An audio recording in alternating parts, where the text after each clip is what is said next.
You're listening to Living with Louie. Well, hello, folks, and welcome back to this week's edition of Living with Louie. And this week, I picked a topic that is probably one of the things that is one of the most difficult, I think, decisions to make when you're living with Lewy body. I think it's probably one of the things that we hold near and dear to our heart as far as our independence is concerned, and that is driving. And when is it time to when is it time to say no?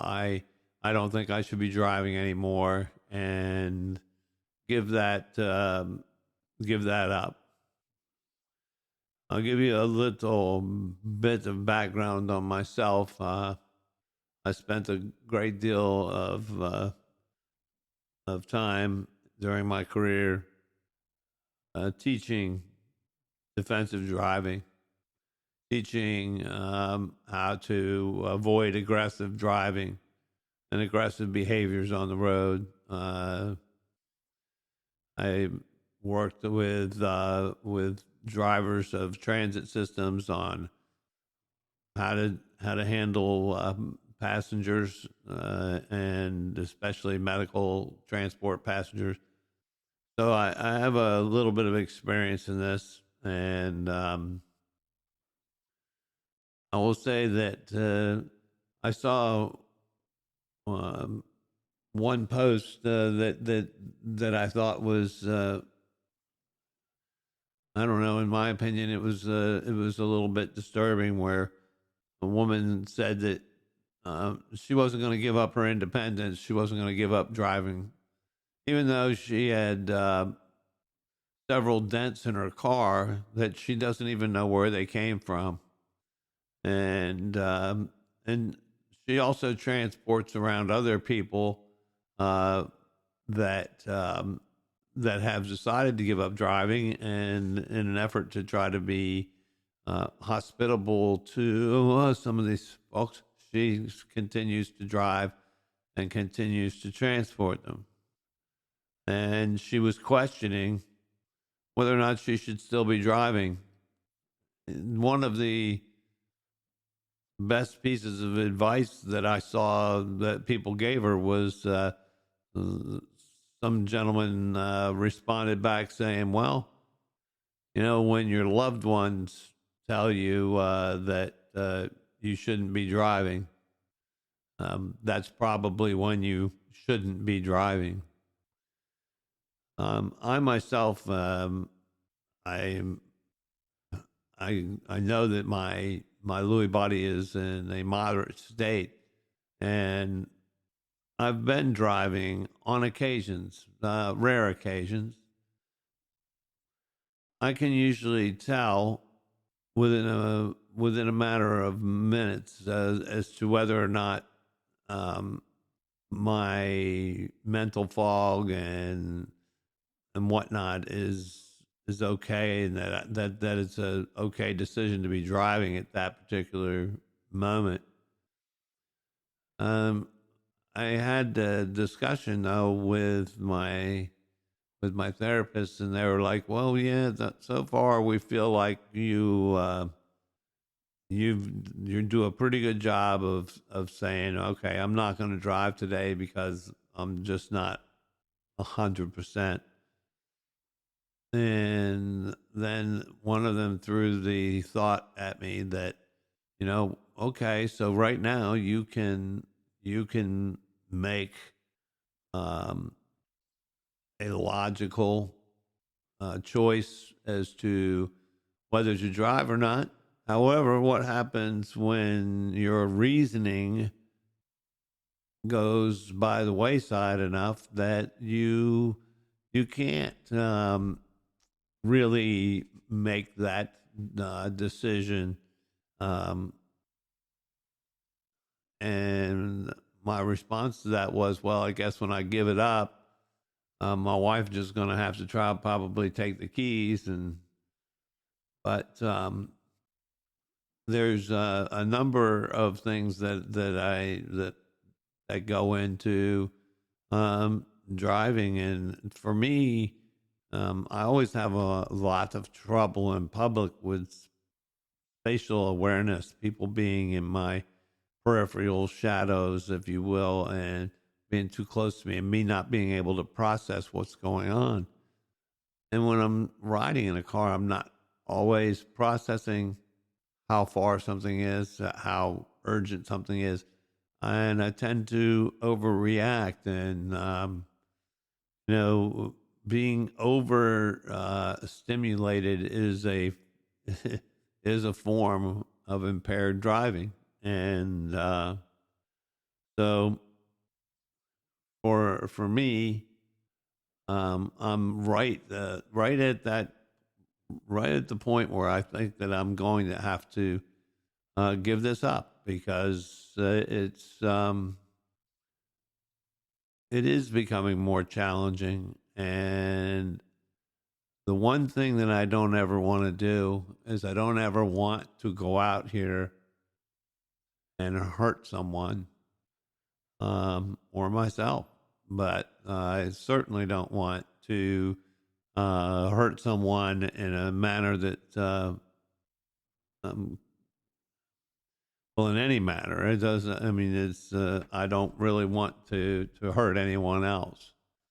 I have a thing here that says that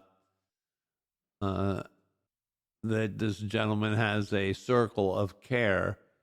It's a few of his trusted friends, and they have made an agreement with him to help him, as he words it, hold up a mirror to help him to recognize that when his abilities have changed, and when he may be lacking the capacity to make wise decisions and to flag such activities as driving, if it's no longer safe for him to be on the road. I know that for my safety, my wife removed the weapons from the house, and that's okay. She did it because she loves me. And I think that she knows that when I give up driving, it's going to be because I love her, and I don't want her stressing over whether or not I'm okay. That's not fair either. But as this progresses, it does. When you give up driving, you give up your control over your social interactions, your social ties. Aging by itself brings on its own set of problems, but the loss of mobility, vision, these things, including hearing, I guess, can be obstacles. So that you can lack the ability to make a clear decision on whether or not you should be continuing to drive. So there's, I will say this, that here in the United States, there is a drastic lack of transportation where you can, like, for instance, in Europe, a lot of places in Europe, you can get on a train and go just about anywhere. You can't here in the United States, and I would like to see that that hopefully change in the future. But at this point, you really are. We've all become reliant on that jump in there, turn the key, and go. But I think that understanding that living with dementia can add another layer of difficulty to me performing the multiple tasks that you have to when you're driving. Quite frankly, um, it's like you're juggling these balls, and which one are you going to miss? Which one's going to hit the ground? Um, so, I think that it's a very personal decision for a lot of people, but I think that you need to listen to what your loved one's observations are, I think. Um, I've read stories where people get lost while they're driving. That hasn't happened to me, so I'm glad that uh, that's not something that has happened. Uh, I know that there are also some states that offer independent driving evaluations for folks in the early stages of dementia to find out whether or not you're still cognitively aware enough and alert enough to continue driving.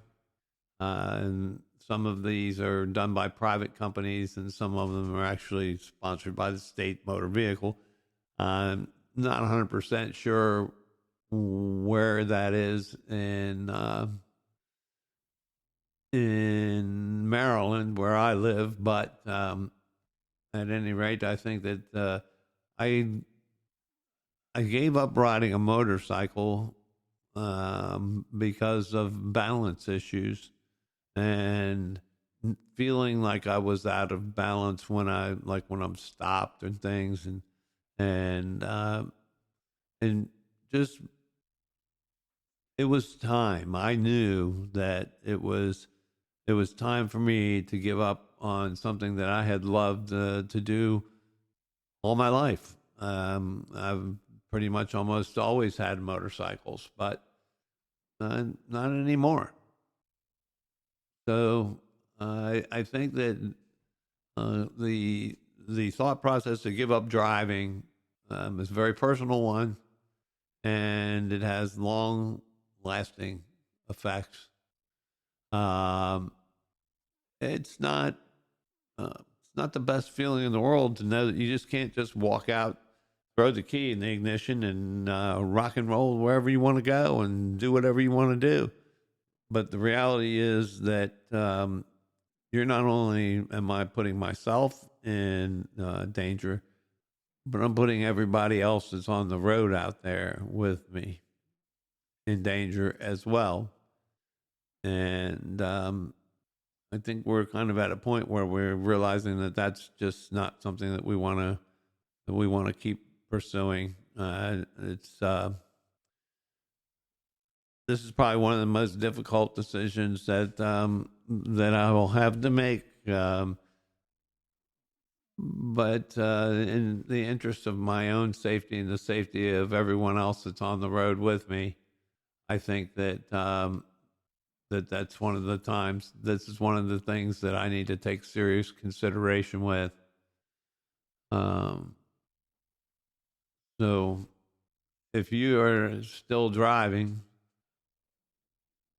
I hope that you're thinking about all of the ramifications of that, because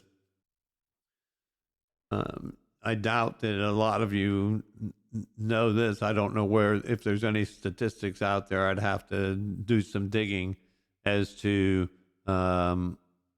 how your reaction time is affected by dementia, but I do know that when I was teaching distracted driving and defensive driving, one of the things that used to surprise a lot of people is that when you have been awake for 20 hours or so, and you're still behind the wheel of an automobile, you are as impaired as someone that's driving with a blood alcohol level of zero point 0.8, which is that's the legal limit in most states. And I just well, I'm curious as to if I can find any statistic out there on reaction times with regards to uh,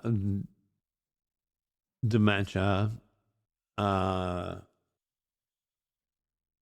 just to see whether or not there's any real hard data out there. But um, that's something I'll have to look for. Uh, well, I've not been able to find any hard data that shows the slowing of reaction time, but it's a proven fact that as we age, our reaction time slows. And what interesting thing is that younger drivers may have faster reaction times, but they don't have the experience that we have when we get a little older. As we get older, we have more life experiences and more experience with handling some of the rigors of things that can happen on the road.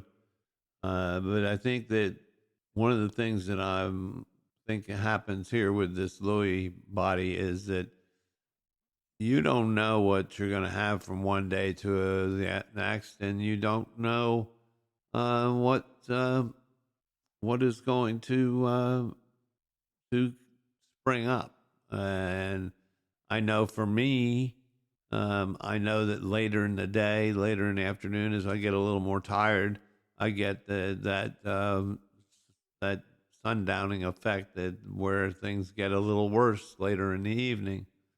I I was just looking at a website online here, and there's they have some strategies here to help someone who shouldn't be driving.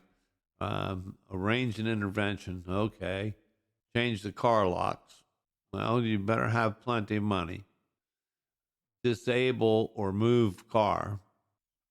Ensure appropriate alternative transportation. Now, that's probably a good idea. File down the ignition key. Well, if you do that, nobody's starting a car. The thing here says inform the patient of financial risks if they continue to drive with a impairment due to their diagnosed dementia. It says here to move patient to assisted living. I don't necessarily agree with that. Just because I can't drive doesn't mean I need to be in a care facility. There's one piece that I read here that it was like your physicians should be able to step in, and I think they're kind of reluctant to do that, if you want to know the truth, because end of the day, a lot of them are not as familiar with Lewy body as what we would like for them to be. And so I don't know that that's necessarily the best resort. All I can say is that if you're still driving, maybe you get your loved ones to kind of help you to assess that ability. And if you're like the one woman who continues to drive because she doesn't want to give up her independence and has come home with dents in the car that she doesn't know how they got there, and you're transporting other people, you're putting a lot of people's lives at risk. And that's, I think, certainly with coming home with dents that you can't explain and things, that should be a red flag right there. And as I mentioned earlier, there was a gentleman that said, when your loved ones tell you you need to give up driving, that's probably a good sign that that's what you need to do. So it's a very personal decision, and I think that you just have to realize, if you can, when it's time to say enough. And for me, that's coming sooner than later, and I know that it's just going to be a huge blow to my independence, and I expect that that's the way it is for anyone that has to give it up. However, as I said, I don't ever want to be responsible for harming someone or taking someone's life, because I was too bullheaded to give up that right. So please give it some thought, and hopefully you can come to a very safe conclusion. Remember, folks, that we are 100% voluntarily funded by our listeners. So please go to the link and at the bottom of your favorite podcast provider, and you'll find a link there that says support the show, or you can find us on GoFundMe under Living with Louie podcast, and every dollar counts, and every dollar helps. So please take a minute and go in and support the show. We certainly would appreciate it. The only thing we try to do is cover our operating costs and equipment maintenance costs. So we thank you and have a great day. We'd like to thank you for joining us for this edition of Living with Louie.